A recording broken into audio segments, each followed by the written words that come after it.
Hello everyone, welcome back to our channel English Madhyam. English Madhyam के platform पे हम editorial based practice exercises solve कर रहे हैं फॉर एसएससी सीजीएल मेंस।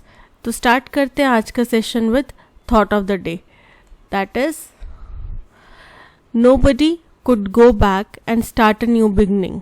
यानी कि आप अपने पास्ट में वापस जाके दोबारा से शुरुआत तो नहीं कर सकते, लेकिन आप आज शुरुआत करके अपना भविष्य ज़रूर चेंज कर सकते हैं, राइट।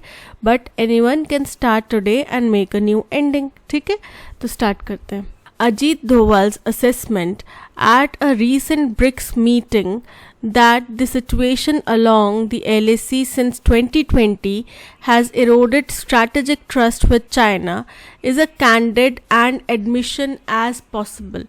बोल रहे हैं कि अजीत डोभाल जो हैं उन्होंने स्टेटमेंट दिया, उनने रीसेंट ब्रिक्स मीटिंग हुई, उसमें उन्होंने ये चीज़ कही कि एलओसी के ऊपर जो रीसेंट घटनाएं 2020 से लेकर अब तक जो हाथापाई हमारे जवानों के साथ में और जो भी वहाँ पे मारपीट की गई है, इसने क्या किया है, इसने हमारे दोनों देशों के बीच में, मतलब हम अब चाइना के ऊपर विश्वास नहीं करते, इसने हमारा जो चाइना के ऊपर विश्वास था उसको नष्ट कर दिया है। इरोड करना मतलब नष्ट कर दिया है, ठीक है।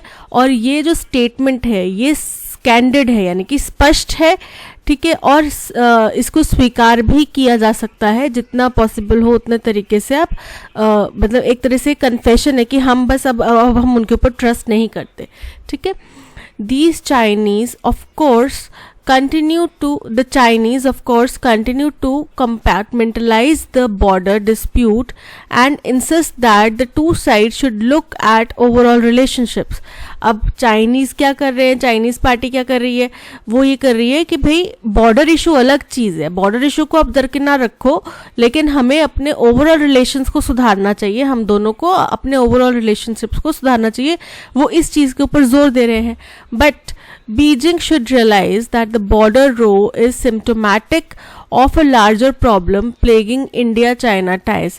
बोल रहे, लेकिन चाइनीज़ पदाधिकारियों को ये चीज़ समझना चाहिए कि जो बॉर्डर के ऊपर जो डिस्प्यूट है, बॉर्डर रो मतलब बॉर्डर के ऊपर जो विवाद है, ये जो है ये सिम्टोमेटिक है। सिम्टोमेटिक मतलब ये इंडिकेटिव है, इशारा है कि एक बड़ी प्रॉब्लम का जो इंडिया और चाइना के समझौतों के बीच में, संधियों के बीच में हो रही है, जो कि परेशानी का सबब बनी हुई है, ये उसका इशारा है। Today's China has taken an ultra authoritarian turn। अब अल्ट्रा अथॉरिटेरियन टर्न का मतलब क्या होता है, वो एक्सट्रीमली सबके ऊपर अपना अथॉरिटी जाहिर करने के लिए, प्रधान बनने के लिए, है ना। तो अब चाइना क्या है, अल्ट्रा अथॉरिटेरियन, यानी कि बहुत ही ज़्यादा देशों के ऊपर अपना अधिकार, अपना अथॉरिटी साबित करने में लगी हुई है। And is intent on challenging democracies and rewriting the rules based international borders. बोल रहे हैं, और क्या कर रहे हैं, सभी देशों को वो चैलेंज कर रहे हैं, डेमोक्रेसीज को चैलेंज कर रहे हैं, यानी कि उनके साथ वो तनाव पैदा कर रहे हैं, और दोबारा से जो नियम, इंटरनेशनल बॉर्डर नियम लिखे गए हैं, उनको रीराइट करने की कोशिश कर रहे हैं, यानी कि अपने अनुसार उनको बदलने की कोशिश कर रहे हैं। And in Beijing scheme India is merely a country that needs to be periodically reminded of its secondary position in India। और कह रहे हैं कि बीजिंग की नज़र में शायद इंडिया एक और ऐसा देश है जिसको अपनी जगह एशिया में, कि आप चाइना के बाद ही हमेशा एशिया में आएंगे, चाइना ही फर्स्ट है, इंडिया सेकंड है, ये बताने का उसकी मकसद है, उसकी कोशिश है चाइना की, ठीक है। और ये वो बार बार अपने इन अटेम्प्ट से कर रहे हैं। Therefore China is far from interested in addressing Indian interest. तो इसीलिए चाइना बिल्कुल भी इंटरेस्टेड नहीं है हमारी समस्याओं को एड्रेस करने में, यानी कि हमें अगर उनसे कोई परेशानी है तो उससे निपटने के लिए वो बिल्कुल भी इंटरेस्टेड नहीं है। Why else would it continue to back a belligerent but bankrupt Pakistan. बोल रहे हैं, वरना और क्या कारण हो सकता है कि चाइना पाकिस्तान को सपोर्ट करे, जो कि वैसे तो बैंकरप्ट हो चुका है, और साथ ही साथ वो क्या है, युद्ध के लिए प्रेरित रहता है पाकिस्तान की, भाई अब मैं इससे लड़ाई कर लूँ, अब मैं इससे, हालांकि वो बैंकरप्ट है फिर भी युद्ध के लिए प्रेरित रहता है। तो ऐसे देश को चाइना क्यों सपोर्ट करेगा, उसका क्या पर्पस है? यही पर्पस है कि वो इंडिया को सेकेंड दिखाना चाहता है कि भाई आप सेकेंड हैं, हम जिसे चाहे उसको उठा सकते हैं, जिसे चाहे उसको गिरा सकते हैं, ठीक है। That the issue isn't only about the border was exemplified by New Delhi's decision to reject Chinese. बोल रहे हैं कि ये केवल बॉर्डर्स का इशू नहीं है, और ये चीज़ किस उदाहरण से साबित हो गई? ये इस उदाहरण से साबित हो गई जब नई दिल्ली ने, यानी कि भारत ने फैसला लिया to reject Chinese EV giant BYD's $1 billion investment plan for a car and battery manufacturing plant. तो एक इलेक्ट्रिक व्हीकल की एक कंपनी है बहुत बड़ी BYD, उसका एक इन्वेस्टमेंट प्लान था कि वो $1 बिलियन का यहाँ पे इन्वेस्टमेंट करेगा, किसके लिए? कार और बैटरी मैन्युफैक्चरिंग प्लांट लगाने के लिए। और न्यू दिल्ली ने इस डिसीजन को खारिज कर दिया, यानी कि इसको उनने स्वीकृति नहीं दी, मंजूरी नहीं दी। True, the investment would have been a shot in the arm of India's EV ecosystem and generated considerable local employment। बोल रहे हैं ये बात सच है कि अगर ये इन्वेस्टमेंट हो जाता तो इंडिया का जो इलेक्ट्रिक व्हीकल इकोसिस्टम है उसमें ये बहुत बड़ा एक रोल प्ले कर सकता था, ठीक है। उसको एक बूस्ट मिल सकता था, शॉर्ट है ना, मतलब उसको एक बूस्ट मिल सकता था और प्रोत्साहन मिल सकता था, और लोकल एम्प्लॉयमेंट तो जनरेट होना ही था, वो तो एक फैक्टर है ही है। लेकिन to The Indian market remains a leverage for New Delhi to put pressure on Beijing। बोल रहे हैं, और जहाँ ये बात सच है वहीं ये बात भी सच है कि इंडियन मार्केट जो है वो हमारे पास एक प्रभावशाली तरीका है बीजिंग के ऊपर प्रेशर डालने का, क्योंकि इंडियन मार्केट सबसे ज़्यादा कंजम्पशन करता है। अगर इंडिया में उनको जगह नहीं मिलेगी तो वर्ल्ड लेवल पे वो जितना भी कमाते हैं, इंडिया में अकेले वो इतना कमा सकते हैं, तो वो उनकी इनकम सोर्सेज के ऊपर फर्क पड़ेगा, ठीक है। However, the strategy of incentivizing Chinese good behavior through market access and economic cooperation has failed over the last decades।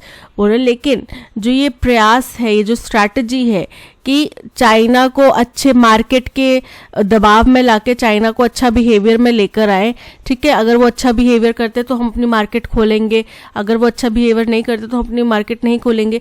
तो ये जो इंसेंटिवाइज किया जा रहा है हमारी मार्केट को चाइना के बिहेवियर के अनुसार और इकोनॉमिक कोऑपरेशन, ये पिछले दशक में फेल हुआ है, ये तरीका फेल हुआ है, यानी कि ये स्ट्रैटेजी काम नहीं कर रही है। Under Xi Jinping, China no longer operates on expected lines, and the Chinese Communist Party has even gone after successful Chinese businessmen that don't conform to its political objectives।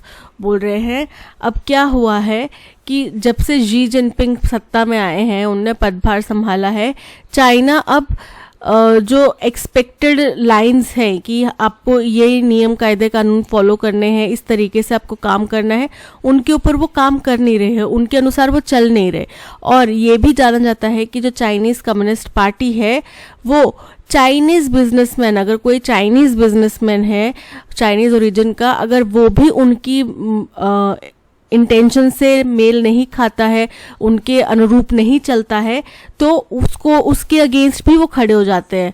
जैसे जैक मा का example लिया जाता है, बोला जाता है, अब कितनी सच्चाई है इस बात में कितनी नहीं, लेकिन कई बार ये बोला जाता है कि उनको किडनैप कर लेती है चाइनीज़ कम्युनिस्ट पार्टी कई बार, और फिर उनको डरा धमका कर और काम अपना इस तरीके से करो, हमारे अकॉर्डिंग करो, उस चीज़ों के लिए उनको बहुत डराया धमकाया जाता है और फिर उनको बाद में छोड़ दिया जाता है। तो ये एक एग्जाम्पल है, अगर ये र्यूमर्स हैं तो भी अगर एग्जाम्पल है, और अगर सच्चाई है तो भी ये चीज़ बताती है कि चाइनीज़ कम्युनिस्ट पार्टी उनके लोकल बिजनेसमैन को भी नहीं बख्शती अगर वो भी उनके अगेंस्ट में कुछ करने की सोचते हैं या उनके अगेंस्ट उनके अनुरूप नहीं चलते। This is precisely why we see a shift in the US today where there is bipartisan support for competing with China economically and not giving it any free passes। बोल रहे हैं, और यही मुख्य कारण है जो हमने यूएस में आज के दिन में शिफ्ट देखा है कि जो बाय पार्टीशन है, यानी कि वो पार्टीज जो एक दूसरे को अपोज करती हैं हमेशा कि हम इनकी विचारधारा से मेल नहीं खाते या ये हमारे अकॉर्डिंग सही नहीं है, तो वो पार्टीज भी इस बात को ज़रूर सपोर्ट करती हैं कि चाइना को इकोनॉमिकली कॉम्पीट करना चाहिए हमें, यानी कि उसको किसी भी तरीके का फ्री पास नहीं देना चाहिए, उनको और ज़्यादा टैक्सेस वगैरह या और ज़्यादा पेपर वर्क करवा के ही यहाँ पे एंट्री मिलनी चाहिए, और खुद भी हमें ये चीज़ डेवलप करनी चाहिए कि जो वो चीज़ बेच रहे हैं वही चीज़ हम भी उतने लेवल पर लाके उस प्राइजेस पे लाके बेच सकें, ठीक है, यानी कि उनको इकोनॉमिकली compete करने का उनका पर्पस है. However, India, to make up for the loss of Chinese investments, should look to other sources of FDI by furthering industrial reforms. बोल रहे हैं कि इंडिया को क्या करना चाहिए. इंडिया के केस में अगर हम चाइनीज़ इन्वेस्टमेंट, अब $1 बिलियन का इन्वेस्टमेंट होने वाला था वो बंद हो गया, तो हमें इसको ओवरकम करने के लिए, ये जो लॉस हुआ है इसको भरपाई करने के लिए क्या करना चाहिए, हमें FDI जो फॉरेन इन्वेस्टमेंट है उसके अदर सोर्सेज ढूंढने चाहिए और अपनी इंडस्ट्रियल रिफॉर्म्स में भी आगे बढ़ना चाहिए, ठीक है, and stepping up its own production capacities, और अपनी खुद की प्रोडक्शन हाउसेज लगाने चाहिए. Right now denying China market access is a more effective leverage. अब बोल रहे हैं आज की डेट में चाइना को मार्केट एक्सेस मना कर दिया हमने, तो ये हमारे लिए एक इफेक्टिव तरीका है, इफेक्टिव एक अपर हैंड बन जाता है चाइना के ऊपर दबाव डालने के लिए, ठीक है. चलिए अब चलते हैं हम क्वेश्चंस की तरफ.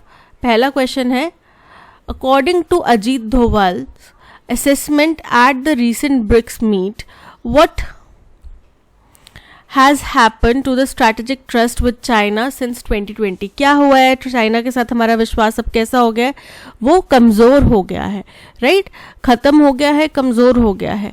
तो it has improved and strengthened, it has corroded unchanged, कोई चेंज नहीं आया, it has destroyed the weakened, ये ख़त्म हो गया है और कमज़ोर हो गया है. So option C is correct. What did New Delhi decide regarding the Chinese EV giant BYD's $1 billion investment plan? क्या बोला उनके $1 बिलियन इन्वेस्टमेंट प्लान के लिए? उसको रिजेक्ट कर दिया, मना कर दिया. It accepted the plan enthusiastically incorrect है. It set aside the plan, उसको दरकिनार कर दिया, तो बिल्कुल सही है ना. Option B is correct. Which of the following best describes the primary reason for India's decision to reject the Chinese EV company BYD's investment plan? अब Chinese electric vehicle company BYD के इन्वेस्टमेंट प्लान को जो reject करा, उसके लिए मुख्य कारण क्या बताया गया? तो मुख्य कारण यही था कि भाई अब हम चाइना के ऊपर विश्वास नहीं करते. उनके जो हमने अजीत डोभाल जी ने स्टेटमेंट दिया कि अब हम चाइना के ऊपर स्ट्रैटेजिक तौर पे या किसी भी तौर पे विश्वास नहीं करते, बिकॉज उनने बॉर्डर इश्यूज़ को बहुत ज़्यादा बढ़ा दिया है. India did not want any foreign direct investment, ये इनकरेक्ट है. India did not believe in potential growth of electric vehicles, ये भी इनकरेक्ट है. The strategic mistrust with China due to issues beyond just the border, बिल्कुल correct है कि केवल border की बात नहीं है, उससे आगे भी हमें उनके ऊपर विश्वास नहीं रह गया. अब which of the following best describes the tone of the passage? अब भाई टोन देखो पैसेज की, बोला हमारा ट्रस्ट जो है इरोड हो गया है, ठीक है, हमें चाइना के ऊपर अगर दबाव बनाना है तो हमारी मार्केट को अगर हम क्लोज कर देते हैं चाइना के लिए, तो ये एक अच्छा तरीका है उनके ऊपर दबाव बनाने का. इसके अलावा हमें और तरीके ढूंढने चाहिए FDI इन्वेस्टमेंट के जो लॉस हुआ है उसको ओवरकम करने के लिए. तो ये जो पैसेज है काफ़ी क्रिटिकल है. Option C critical is correct. Belligerent word का हमें सिनोनिम बताना है.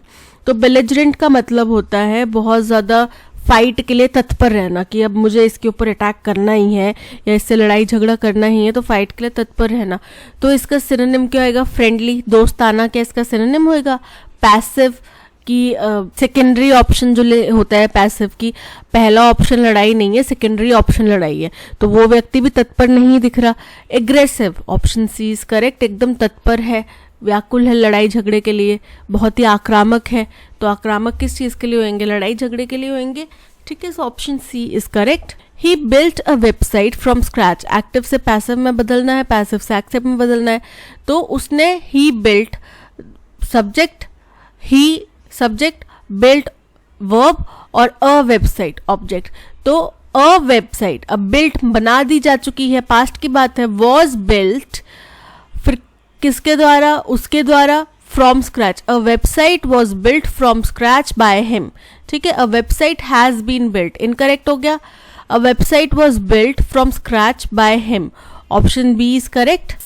She said since it was evening she had to go for a run, direct speech में बदलना है, तो अब उसने कहा क्योंकि शाम हो चुकी है तो उसको रन के लिए जाना है, दौड़ने जाना है, तो उसने कहा इट वॉज की बजाय, उस टाइम की बात है तो it is evening, I, she की बजाय आई, हैड टू गो, ये बता रहा है बाउंडेशन की, मुझे जाना चाहिए, मुझे अब जाना ही होगा दौड़ने के लिए, तो I must go for a run, ठीक है, I must go for a run. So she said it is evening I must ran, गलत हो गया. She said it is evening I might, शायद मैं जाऊं. She said it is evening I should go for a run, या फिर she said it is evening I must go for a run, option D is correct. The dash document was difficult to decipher, तो जो एक ऐसा document था जो कि जिसको कि तोड़ना यानी कि ब्रेक डाउन करना, उसकी कोड को समझ पाना मुश्किल था, ठीक है, तो कैसा डॉक्यूमेंट था, आर्केन, आर्केन मतलब रहस्यमय, कैंडिड, कैंडिड मतलब सच्चा, टर्स, टर्स मतलब संक्षिप्त, और कोजेंट, कोजेंट मतलब कन्विंसिंग, परसुएसिव, ठीक है, स्ट्रॉन्ग. तो यहाँ पे जो रहस्यमय डॉक्यूमेंट था वो डिसाइफर नहीं किया जा रहा था, right, so option A is correct.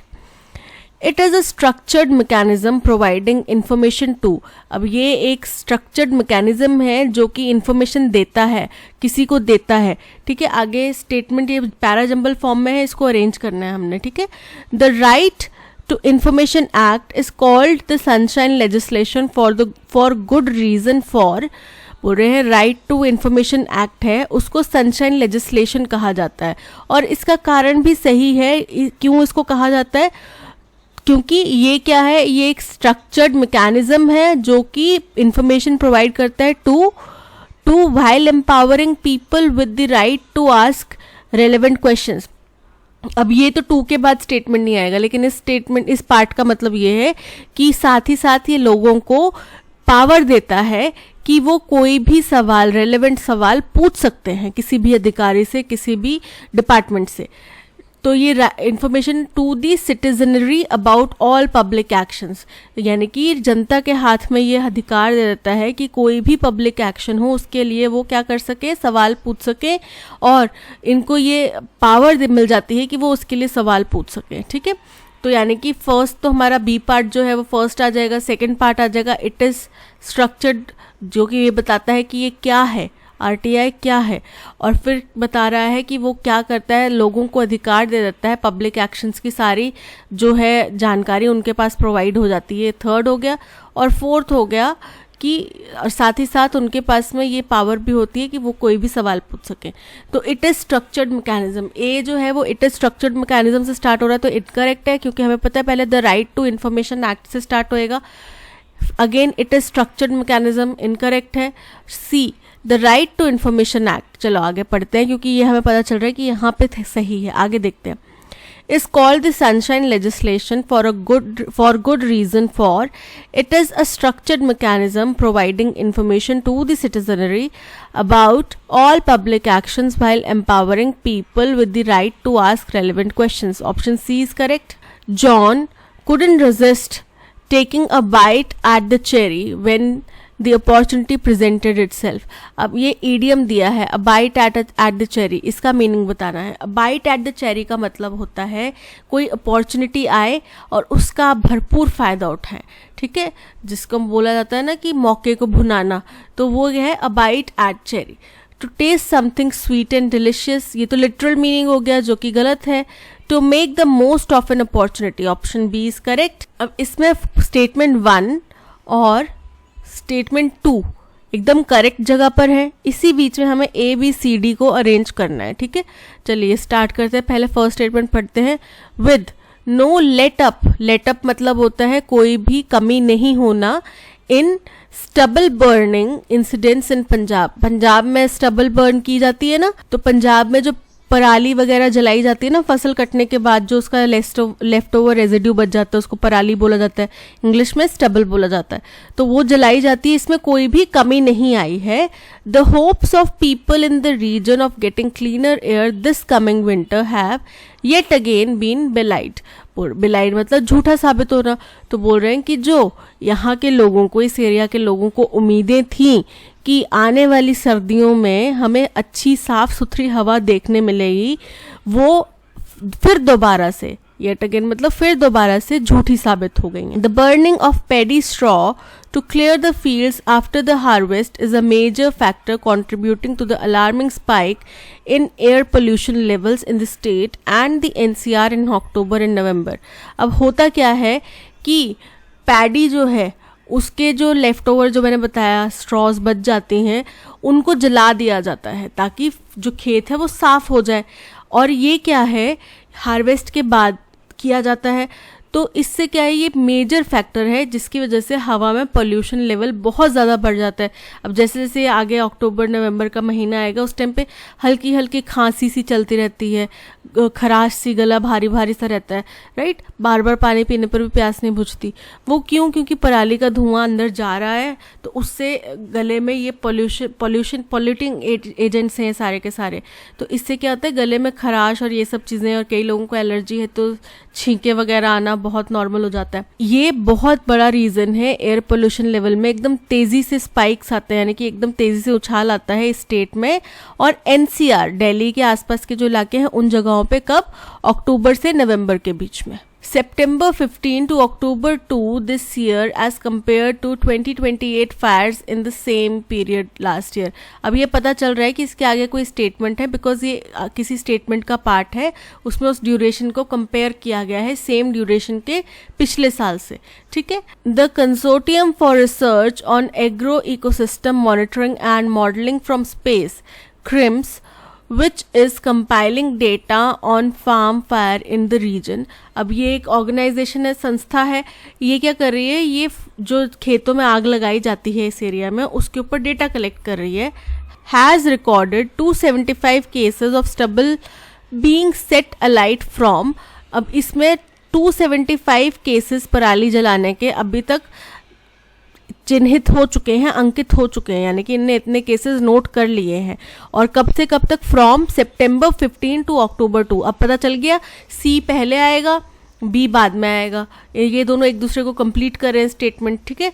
दस paddy harvesting season has once more come with ominous signs of atmosphere being contaminated by noxious fuel. अब ओमनियस का मतलब होता है अमंगल सूचक. ठीक है. तो अब पैडी का, जैसे जैसे पैडी की फसल का हार्वेस्ट करने का सीजन आ रहा है, तो फिर से एक अमंगल सूचक, एक अमंगल साइन लेकर आ रहा है कि एटमॉस्फेयर क्या होगा, वो फिर से दूषित हो जाएगा इन जहरीली हवाओं की वजह से. ठीक है. तो ये हमारे फाइनल स्टेटमेंट आ गई, लास्ट में आ रहा है, पता चल रहा है. फर्स्ट हमारा स्टेटमेंट आएगा ऑप्शन ए, जो कि बताता है कि ये जो स्टबल बर्निंग है, ये एक्चुअल में चीज़ क्या है, ये कारण क्या है और कहाँ इसका इफेक्ट पड़ता है. तो ये हार्वेस्ट, पैडी हार्वेस्ट के बाद में उनके स्ट्रॉ को जलाने का तरीका है, जिसमें वो खेतों को साफ करते हैं. ठीक है. तो ये हो गया फर्स्ट. सेकंड आ गया, जहाँ पे बताया गया कि ये कंसोर्टियम फॉर रिसर्च एक डिपार्टमेंट है, ये इसकी जांच कर रहा था. इन्होंने रजिस्टर करा कि 275 केसेस हो चुके हैं 15 सितंबर से 2 अक्टूबर के बीच में, जो कि पिछले साल के मुकाबले में, पिछले साल कितने थे? 228 केसेस थे इस दौरान में, यानी कि बढ़े हैं. तो ये बताता है, यानी कि ये हो गया सेकंड स्टेटमेंट. अब हमें पता है इसके बाद में बी ही आएगा, ये हो गया थर्ड स्टेटमेंट. और फाइनल हमारा स्टेटमेंट आ गया डी, 4. ठीक है. तो हमारा अरेंजमेंट जो बन रहा है वो बन रहा है 1 A C B D 2. ठीक है. तो यानी कि A C B D, A से 2 ऑप्शंस हैं, B और C, यानी कि A और D तो एलिमिनेट हो गए. A C B D, option B is correct. चलिए आगे चलते हैं. It was the first world cup that was televised live globally. ये पहला विश्व कप था जो कि टीवी पे लाइव दिखाया जा रहा था दुनिया भर में. दैट टू इन कलर, और वो भी कलर्ड में, ब्लैक एंड वाइट में नहीं, कलर्ड फॉर्मेट में. And thereafter yellow became the colour of beauty. Brazil the non partisans favourite team बोल रहे हैं। और इसके बाद में क्या हुआ, येलो जो है वो ब्यूटी का कलर बन गया, यानी कि ब्यूटी अगर है तो मतलब येलो है। और ब्राज़ील क्या हो गया, ब्राज़ील नॉन पार्टिसन वो लोग होते हैं जो किसी भी पक्ष में या विपक्ष में नहीं होते, यानी कि वो नॉन बायस होके, बिना किसी तरफ भी बायस होके अपना एक क्लियर दिमाग से कोई भी फैसला ले सकते हैं, वो होते नॉन पार्टिसन। ठीक है, वो और उनकी फेवरेट टीम कौन सी बन गई, ब्राज़ील बन गई। अब जैसे आप अगर कोई मैच, क्रिकेट मैच देख रहे हैं तो आप और हम क्या करते हैं, हम इंडिया से रहने वाले हैं, अगर इंडिया नहीं खेल रही है तो उसके बाद हमारी सेकंड फेवरेट कौन सी टीम है उसके लिए हम चीयर करते हैं और खुश होते हैं। बट अगर कोई ऐसा व्यक्ति है, अब जो वहाँ पे कमेंटेटर्स बैठे होते हैं या फिर जो जिन्होंने प्राइजेस अनाउंस करने होते हैं, देने होते हैं, वो क्या करते हैं, वो तो ओवरऑल गेम को देखते हैं ना, कितने अच्छा परफॉर्म करा। तभी कई बार मैन ऑफ द मैच जो है वो हारी वाली टीम का भी कोई प्लेयर हो सकता है। ठीक है, तो वो क्या है, क्योंकि वो नॉन बायस्ड है, उनको अनबायस्ड होके देखना पड़ेगा मैच, इनके लिए उनको बोला जाता है नॉन पार्टिसन। तो नॉन पार्टिसन की फेवरेट टीम कौन सी बन गई, Brazil. The acme of Brazilian method, acme मतलब ब्यूटी, ब्राज़ीलियन मेथड की जो ब्यूटी है वह seen at the 1970 world cup in which the irresistible waves of attack by yellow shirted supremely talented men from South America took the watchers breath away. बोल रहे हैं 1970 के world cup में क्या हुआ, बहुत ही इररेजिस्टिबल, यानी कि जिसको हम टाल नहीं सकते, वैसा अटैक वेव्स आने लगी। कहाँ से, येलो शर्टेड सुप्रीमली टैलेंटेड, यानी कि बहुत ही ज़्यादा टैलेंटेड मर्दों से, कहाँ के, साउथ अमेरिका के जो थे। और इससे क्या हुआ, जो भी दर्शक थे उनकी सांसें एकदम उखड़ गई, उनकी सांसें दबी की तभी रह गई, थमी की थमी रह गई। The only footballer to win 3 world cup crowns, he was the global face of sports. बोल रहे हैं वो इकलौते फुटबॉलर थे जो 3 वर्ल्ड कप क्राउन्स जीत चुके थे और वो दुनिया भर में स्पोर्ट्स का चेहरा बन चुके थे। अब ये किसी व्यक्ति की बात बताई जा रही है जिनका यहाँ पे जिक्र किया जा रहा है, यानी कि इससे पहले उन व्यक्ति का नाम लिया गया होगा, तो ये स्टेटमेंट उसके बाद में आएगा।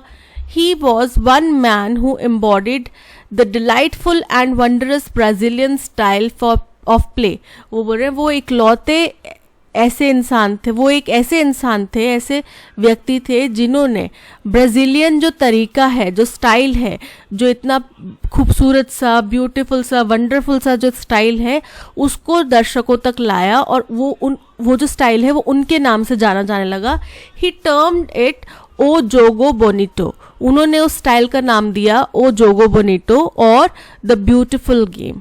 ठीक है, which prized inventive and uninterrupted attack, और जिसमें क्या किया जाता था, एकदम नए तरीके का बिना रोक टोक वाला अटैक किया जाता था, अंडरपिन्ड बाय स्किलफुल बॉल कंट्रोल, और बॉल कंट्रोल बहुत ज़्यादा होता था उसमें। ठीक है, एंड प्रिसिशन इन पासिंग, और एक प्लेयर से दूसरे प्लेयर में पास देना वो एकदम करेक्ट होता था, प्रिसिशन मतलब बहुत ही करेक्ट एक्यूरेट होता था। एंड रेयर जोय डी विवरे, अब जोय डी विवरे का मतलब होता था खुशी का पल। For 6 decades Edson Arantes do Nascimento, better known as Pele, was called simply the king. अब पेले का नाम तो सबने सुना ही हुआ है, फुटबॉल का नाम लेते ही पेले का नाम ना आए तो ऐसा हो ही नहीं सकता, राइट। और 6 दशक तक, यानी कि 6 दशक तक इन्होंने एडसन अरांटेस डो नासिमेंटो, ये उनका ओरिजिनल नाम था और जिनको दूसरे नाम से हम जानते थे पेले के नाम से, ये किंग के तौर पे ये किंग कहलाए गए। किसके किंग कहलाए गए, फुटबॉल के। ठीक है, तो यहाँ से हमें पता चल गया कि हम इनकी बात कर रहे हैं, ये हमारा फर्स्ट स्टेटमेंट हो गया, ओपनिंग स्टेटमेंट। ठीक है, हमें समझ में आ गया कि हम फुटबॉल की बात कर रहे हैं, पेले की बात कर रहे हैं। इसके बाद में स्टेटमेंट आ जाता है आर, जो कि बताया जाता है कि ये इकलौते ऐसे व्यक्ति थे जो 3 बार वर्ल्ड कप जीत चुके हैं और दुनिया भर में इनको स्पोर्ट्स का एक चेहरे के तौर पे जाना जाता है, राइट। सेकंड हो गया। थर्ड स्टेटमेंट आता है क्यू, जिसमें बताया जाता है कि इनकी वजह से पहले ही बार 1970 में हमने ये ब्यूटीफुल, जो ब्राज़ील का ब्यूटीफुल मेथड है वो देखा था, जिसमें यहाँ के एक्सट्रीमली टैलेंटेड जो मर्द हैं वो इतने उम्दा तरीके से खेल रहे थे येलो शर्ट्स पहने हुए कि वहाँ पे जो दर्शक बैठे हुए थे उनकी एकदम सांसें थमी की थमी रह गई थी। थर्ड और फोर्थ हो गया कि it was the first world cup जो टेलीविजन पे दिखाया गया था, वो भी कलर में, और उसके बाद से येलो जो है नॉन पार्टीशन लोगों का फेवरेट कलर बन गया था। ठीक है, तो अरेंजमेंट बन रहा है SRQP। एस से दो ऑप्शंस है, SQRP, SRQP, option B is correct. The poorest families covered under the Antyodaya Anna Yojana get 35 kg of food grains each per month. अब जो सबसे गरीब परिवार हैं जो कि अंत्योदय अन्न योजना के तहत में कवर किए जाते हैं, उसके अंदर में आते हैं, वो क्या है, उनको 35 kg फूड ग्रेन दिया जाता है पर पर्सन को हर महीने। ठीक है, the decision not to charge even the highly subsidized rates for a year from January comes with the announcement of discontinuation of the Pradhan Mantri Garib Kalyan Anna Yojana from December 31। बोल रहे हैं ये जो फैसला लिया गया कि इसमें अब कोई भी पैसा चार्ज नहीं किया जाएगा, जो कि पहले ही बहुत सब्सिडाइज रेट्स पे दिया जाता था, उसमें कोई पैसा चार्ज नहीं किया जाएगा 1 साल तक के लिए। और कब से, जनवरी से। ये कब आया, जब इससे पहले क्या अनाउंस किया गया कि प्रधानमंत्री गरीब कल्याण अन्न योजना जो है वो लागू होने से बंद कर दी जाएगी। अब कब से, 31 दिसंबर से। The welfare programme was extended several times. अब ये जो वेलफेयर प्रोग्राम है ये कई बार एक्सटेंड हो चुका है। द लेटेस्ट बीइंग इन सितंबर, और लास्ट जो ये सबसे ताज़ा तरीन जो एक्सटेंड हुआ वो सितंबर में हुआ, when the government aided another 3 months, possibly keeping in mind crucial state elections. बोल रहे हैं जब 3 महीने के लिए इसको और एक्सटेंड कर दिया गया था, और ये लाजमी है कि इसको इसलिए कर दिया गया है एक्सटेंड क्योंकि कुछ स्टेट्स में इलेक्शन थे उस टाइम पे। Under this scheme which was launched in April 2020 amid the COVID pandemics, 5 kg of free food grains was provided to every person on top of the NFSA entitlement। बोल रहे हैं इस scheme के तहत 2020 में ये लॉन्च की गई थी अप्रैल में। इस स्कीम के अंतर्गत कोविड पेंडेमिक के दौरान में 5 किलो फ्री फ्रूट ग्रेन जो है वो प्रत्येक व्यक्ति को दिया जा रहा था, हर एक परिवार के प्रत्येक व्यक्ति को, जो कि NFSA के लिस्ट में शामिल थे।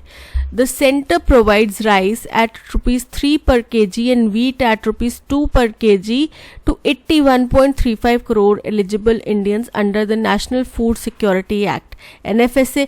तो ये हमारा ओपनिंग स्टेटमेंट हो जाएगा। The center provides rice at ₹3 per kg and wheat at ₹2 per kg to 81.35 crore eligible Indians under the national food security act NFSA। बोल रहे हैं जो सेंट्रल गवर्नमेंट है वो 3 रुपये प्रति किलो चावल और 2 रुपये प्रति किलो जो है गेहूं देती है 81.35 करोड़ एलिजिबल, जो लोग इसमें इसकी लिस्ट में शामिल होने लायक हैं, जो इस क्राइटेरिया में आते हैं, उन लोगों को, इंडियंस को। और ये किसके तहत आता है, national food security act NFSA के अंडर। तो अब यहाँ पे NFSA का इंट्रोडक्शन हुआ, सेंटर कितना कितना देती है राइस और कैसे रेट्स पर देती है और कितने लोगों को देती है, इसका इंट्रोडक्शन हुआ। तो ये हमारा फर्स्ट पॉइंट हो जाएगा। Each member of a poor family is entitled to 5 kg of food grains every month। और इसी स्कीम का आगे बता रहे हैं कि हर एक व्यक्ति को, एक परिवार के हर एक व्यक्ति को 5 किलो अनाज दिया जाता है हर महीने, और वो इन रेट्स पे दिया जाता है, NFSA स्कीम के तहत इन रेट्स पे दिया जाता है। ठीक है, ये हो गया फर्स्ट स्टेटमेंट। अब सेकंड स्टेटमेंट बनता है हमारा P कि जो सबसे गरीब फैमिलीज हैं जिनको अंत्योदय अन्न योजना के तहत कवर किया जाता है, उनको 35 kg फूड ग्रेन दिया जाता है पर मंथ प्रत्येक व्यक्ति को। और अब एक डिसीजन लिया गया है कि कोई भी पैसा चार्ज नहीं किया जाएगा सब्सिडाइज्ड रेट्स पर। पहले ही देखो गेहूं इतना रुपए किलो तो मिलता नहीं है, अब मार्केट में जाएंगे तो कैसे है, क्या रेट है, राइस भी 3 रुपये 2 रुपये किलो नहीं मिलता अगर मार्केट्स में हम खरीदें तो, है ना। तो यहाँ पे अगर ये हाईली सब्सिडाइज रेट्स पे दिया जा रहा है, उसके ऊपर भी ये फैसला लिया गया कि अब कोई भी पैसा चार्ज नहीं किया जाएगा। और कब से, जनवरी से। ठीक है, और ये कहाँ पे अनाउंसमेंट किया गया, प्रधानमंत्री गरीब कल्याण अन्न योजना को ख़त्म कर दिया गया 31 दिसंबर से, और ये कोरोना की वजह से लिया गया फैसला। ठीक है, तो ये हो गया सेकंड। थर्ड हमारा स्टेटमेंट हो जाता है R। जहाँ पे बताया गया कि ये जो है ये कोरोना की वजह से फैसला लिया गया और 5 किलो फ्री गेहूं दिया जा रहा है, अनाज दिया जा रहा है प्रत्येक व्यक्ति को। थर्ड हो गया।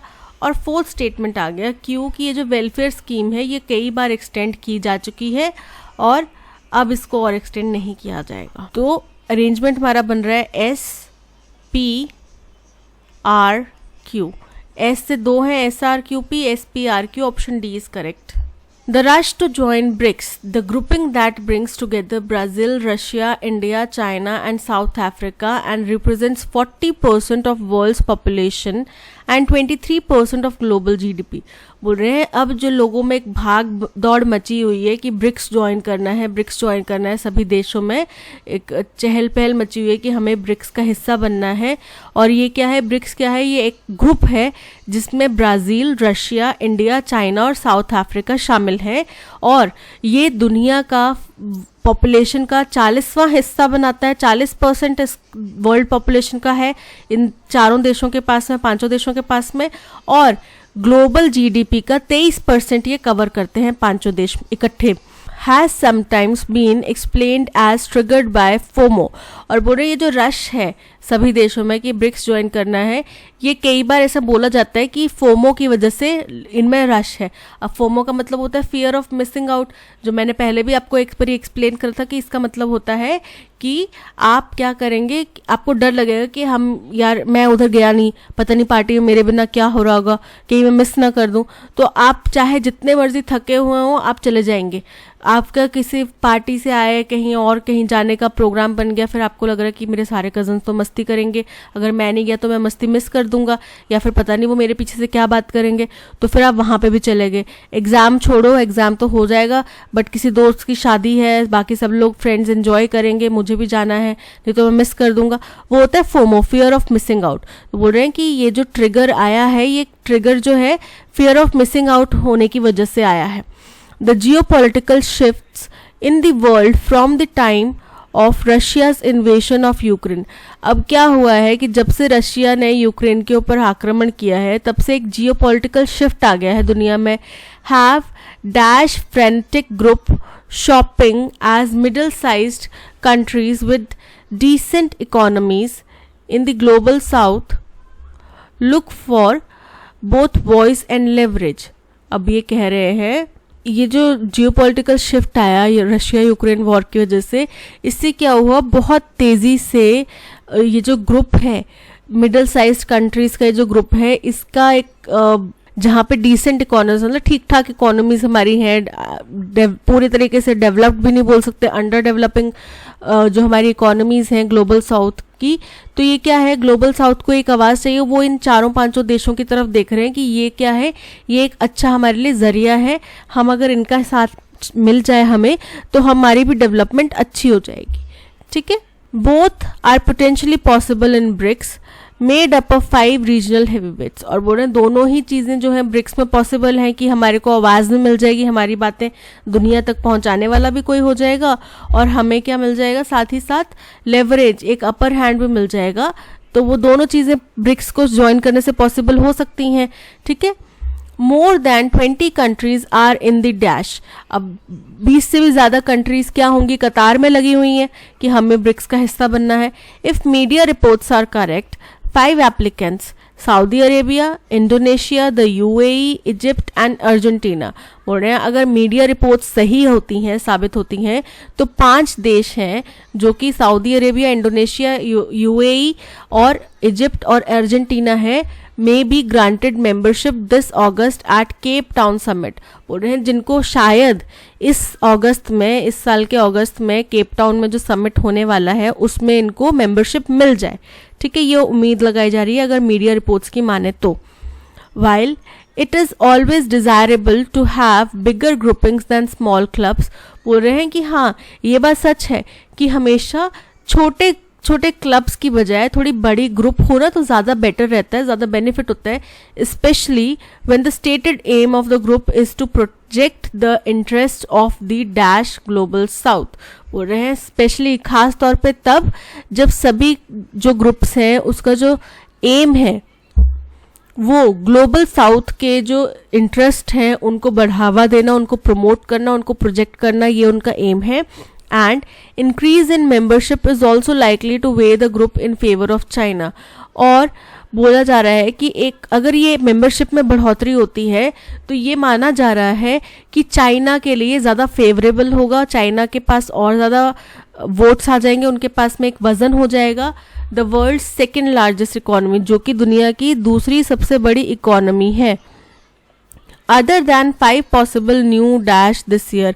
अब इस साल जो 5 पॉसिबल न्यू एंट्रीज होंगी, those waiting to join are also part of the Chinese Belt and Road Initiative.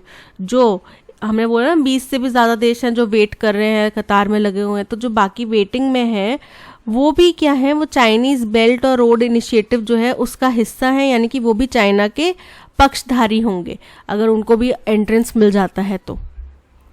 चलिए देखते हैं. पहला है the geopolitical shift in the world from the time Russia invasion of Ukraine have dash frenetic group shopping as middle-sized countries with decent economies in the global south look for both voice and leverage. तो ये क्या हो रहा है, as have dash yet to come, यानी कि आने वाला है, अभी आया नहीं है. set off का मतलब होएगा स्टार्ट करना, ठीक है, जो कि हम देख रहे हैं कि फ्रेनेटिक ग्रुप्स का जो है वो मिडिल साइज कंट्रीज की तरफ आकर्षण बढ़ रहा है, तो ये स्टार्टिंग पॉइंट है. So option B is correct. Both are potentially possible in BRICS made up of 5 regional heavyweights. More than 20 countries are in the dash. किस में होंगे, क्यू में होंगे, कतार में होंगे. Option A is correct. While it is always desirable to have bigger groupings than small clubs, especially when the stated aim of the group is to project the interest of the dash global south. अब पहला है aggression मतलब आक्रामक. तो global south जो है वो आक्रामक तो नहीं है. नॉन मोनोलिथिक का मतलब होता है कि देखो इतने सारे देश हैं, सबकी प्रायोरिटीज़ प्रेफरेंसेस ज़रूरतें अलग अलग हैं. अब इंडिया को अगर डेवलपमेंट की चाहत है तो कोई ऐसा देश होगा जिसको शायद खाने की चाहत होगी कि हमारे लोगों को खाना भरपूर मिल जाए, बस इतनी चाहत होगी. कोई ऐसा देश होगा जिसको हथियारों की चाहत होगी या उनकी रिक्वायरमेंट ये होगी. कोई ऐसा देश होगा जो दूसरे देश से सीखना चाहता है कि भाई लॉ एंड ऑर्डर कैसे मेंटेन करा जाए. तो नॉन मोनोलिथिक मतलब कि जो एक विचारधारा या एक मत पे नहीं है. ग्लोबल साउथ जो एक मत पे या एक विचारधारा पे नहीं है, उनके हितों को भी प्रोजेक्ट करना, राइट. तो नॉन मोनोलिथिक बिल्कुल करेक्ट है यहाँ पे. Other than the 5 possible new dash this year. अब नए क्या हुई हैं, एंट्रीज हुई हैं. शॉर्ट लिव्ड मतलब थोड़े समय के लिए रहने वाला. डिसरप्शन मतलब कि तनाव. ट्रांसग्रेस मतलब कि वायलेट करना. और एंट्रेंस मतलब कि जो नई एंट्रियां हुई हैं, नए सदस्य बने हैं. So option D is correct. Besides the general alert sounded over the possible spread of coronavirus in the wake of fresh COVID wave in China, the surge of cases in the neighboring country has triggered a unique concern in India. बोल रहे हैं कि एक general alert आया जो कि possible इसलिए मतलब जो कि एक चेतावनी थी कि शायद कोरोना वायरस का दोबारा से केसेस बढ़ रहे हैं चाइना में. तो क्या हुआ कि ये जो तेज़ी आई हमारे पड़ोसी देश में, इससे हिंदुस्तान के लिए भी एक नई तरह का यूनिक तरीके का चिंता का विषय बन गया है. Not only will it bring down the dependence on China but also make medicine cheaper.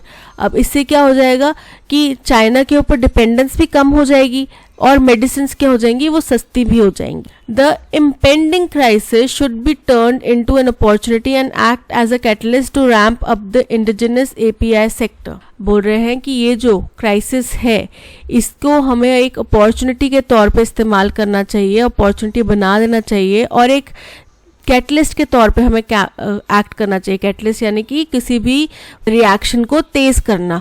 तो यहाँ पे हमें तेजी से काम करना चाहिए ताकि हम क्या करें, एक जरिया बन सके हमारी जो इंडिजिनस API सेक्टर है उसको अच्छा परफॉर्म करने के लिए. with over 65% of the active pharmaceutical ingredients API, जो API सेक्टर यहाँ पे बोला गया वो क्या है, एक्टिव फार्मास्यूटिकल्स इंग्रेडिएंट्स, बोले 65% जो है एक्टिव फार्मास्यूटिकल्स इंग्रेडिएंट्स है needed bye India's pharmaceutical industry imported from China. अब ये क्या किए जाते हैं, हमारी फार्मास्यूटिकल इंडस्ट्री को चाहिए और ये चाइना से इम्पोर्ट किए जाते हैं। The fear of disruption in the supply of these critical raw components of medicine is legitimate. अब बोले ना कि हमारे लिए एक नई तरीके का चिंता का विषय आ गया। वो चिंता का विषय क्या है, वो ये है कि हम ये जो APIs हैं 65% APIs हम चाइना से लेते हैं और अगर वहाँ पे दोबारा से कोरोना वायरस स्प्रेड हो रहा है तो हमें मतलब हमारे पास सप्लाई की कमी हो सकती है, उसमें नुकसान हो सकता है सप्लाई की में। तो क्रिटिकल रॉ कंपोनेंट्स ही जब नहीं होंगे तो मेडिसिन बनाना भी मुश्किल हो जाएगा। ठीक है, तो ये है मुख्य कंसर्न। समझ में आ गया? चलिए देखते हैं। फर्स्ट तो हमारे को पता चल गया कि हमारा पॉइंट क्या है फर्स्ट, राइट। P कि जनरल अलर्ट आया साथ में, तो उससे पता चला कि कोरोना वायरस के वहाँ पे केसेस बढ़ रहे हैं और ये हमारे लिए एक नई तरीके का चिंता का विषय लेकर आया है। तो नई तरह का चिंता का विषय क्या लेकर आया है, वो नई तरह की चिंता ये है कि हमारा 65% जो API है वो वहाँ से आता है चाइना से, और अगर वहाँ पे ऐसा कुछ हुआ है तो हमारा रॉ मटेरियल की सप्लाई कम हो जाएगी।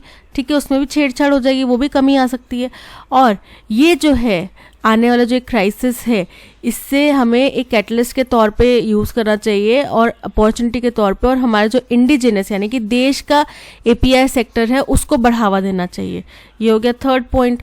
और फोर्थ पॉइंट हो गया कि ये केवल ये नहीं है कि हमारा डिपेंडेंस चाइना पे कम हो जाएगा, बल्कि हमारी मेडिसिन भी सस्ती हो जाएंगी अगर हम अपने देश में API सेक्टर को बढ़ावा देते हैं। तो ये हो गया 4। तो अरेंजमेंट बन रहा है PSRQ, P से PSRQ, PQSR, option B is correct. Her professional integrity came further under a cloud as most of these loans eventually proved to be non-performing assets, causing a loss of rupees 1730 crore to the bank. बोल रहे हैं उसकी professional integrity जो है वो अब जांच के घेरे में या फिर शक के दायरे में आ गई है, क्योंकि जितने भी लोन्स दिए गए वो अंततः क्या हुए, नॉन परफॉर्मिंग एसेट्स बन गए बैंक के लिए, जिसकी वजह से बैंक को 1730 करोड़ का नुकसान हो गया।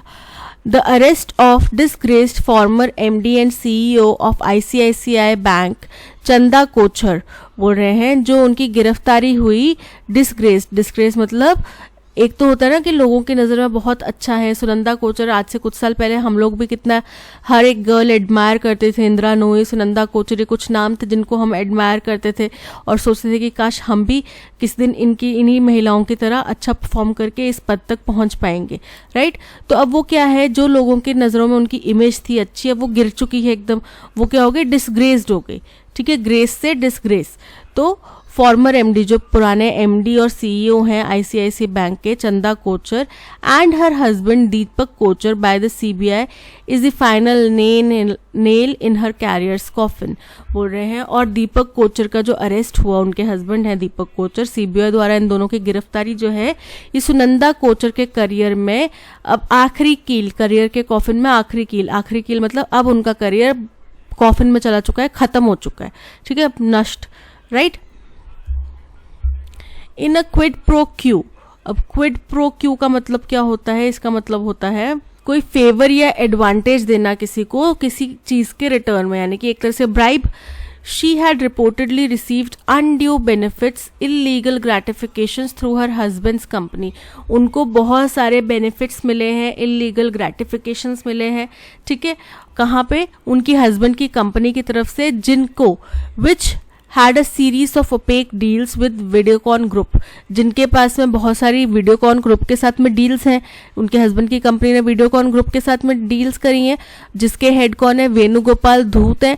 और ये डील्स कब हुई हैं, after the group received loans of rupees 3250 crore from ICICI bank in 2009 to 2012।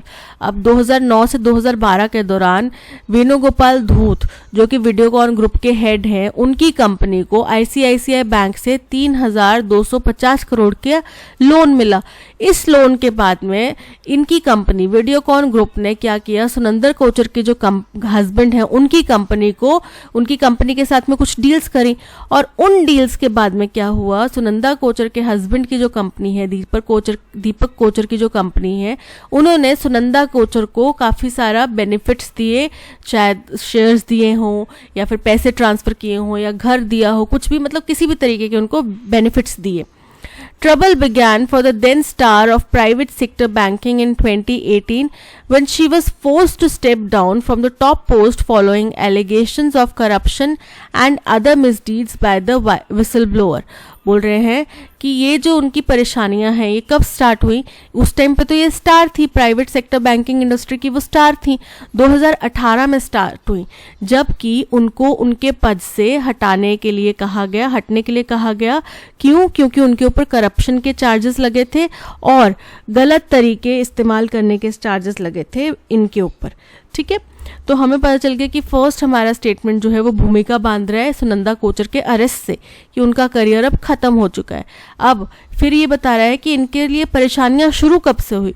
परेशानियां शुरू हुई 2018 से, उनके करियर के ख़त्म होने की शुरुआत कहीं से तो हुई होगी ना, वो हुई 2018 से।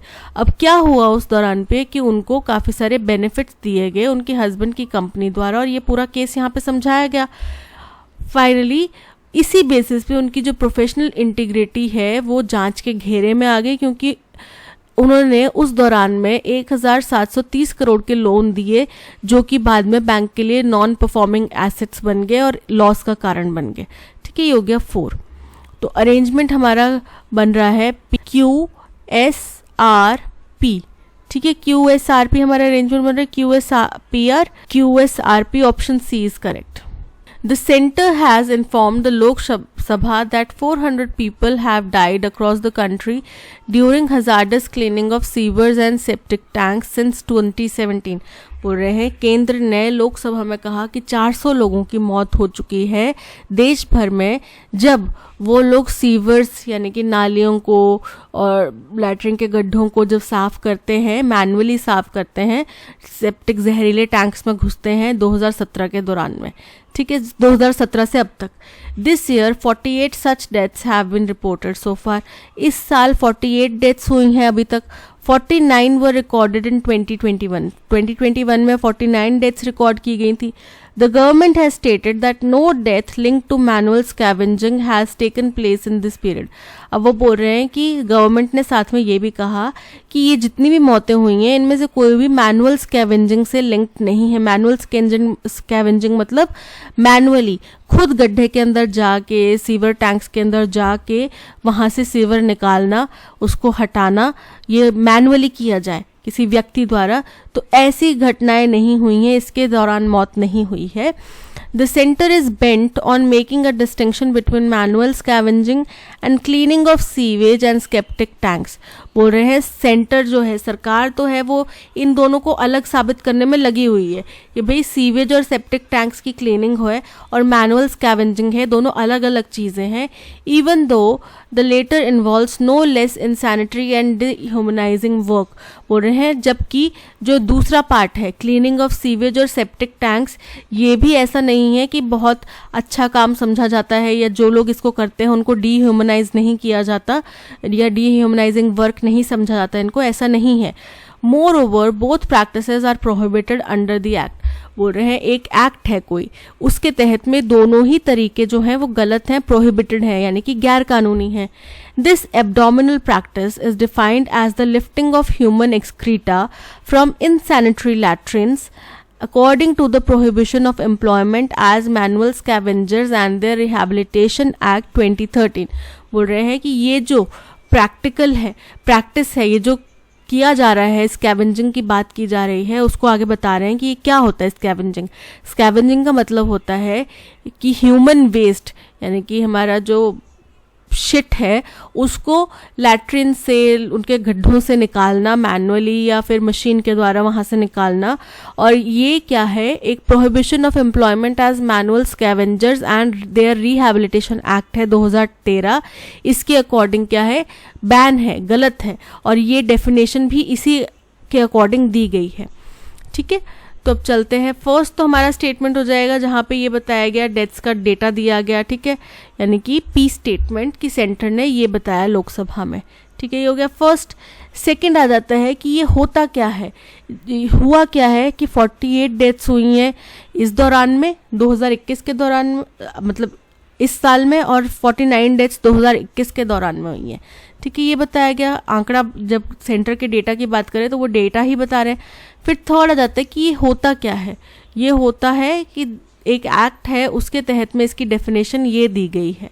और फोर्थ आ जाता है कि सरकार जो है वो मैनुअल स्कैवेंजिंग और क्लीनिंग और सीवेज सेप्टिक टैंक्स को, इसको अलग अलग बताने की कोशिश करिए, जबकि दोनों ही चीज़ों में बहुत ज़्यादा इंसेंट्री और डीह्यूमनाइजिंग प्रैक्टिसेस यूज़ होती हैं, और दोनों ही चीज़ें जो हैं इस एक्ट के तहत में बैंड है।